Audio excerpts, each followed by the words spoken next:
Hi అండి. ఇవాళ మన స్పెషల్ వచ్చేసి బటర్ మష్రూమ్ ఫ్రై. మరి బటర్ మష్రూమ్ ఫ్రై ఎలా చేయాలో చూద్దామా. ముందుగా మష్రూమ్స్ అన్నిటినీ వాటర్లో వేసి బాగా కడుక్కోవాలి.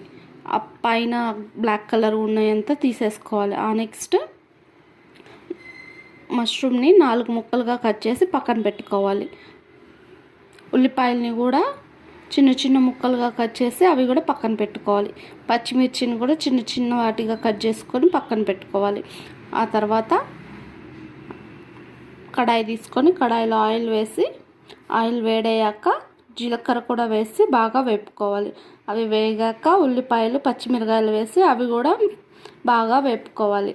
అవన్నీ వేగాక అల్లం వెల్లుల్లి పేస్ట్ వేసి మరి కాసేపు వేపుకున్నాక పసుపు, ఉప్పు, కారం, కసూరి మేతి, ధనియాల పొడి అవన్నీ వేసుకొని మరి కాసేపు వేపుకున్నాక బటర్ కూడా వేసి అది కరిగాక మష్రూమ్స్ వేసి ఒక 10 మినిట్స్ మగ్గబెట్టుకోవాలి.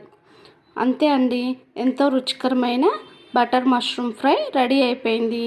ఇలాంటి మరిన్ని వీడియోస్ కోసం please like, share, subscribe to my channel. Thanks for watching.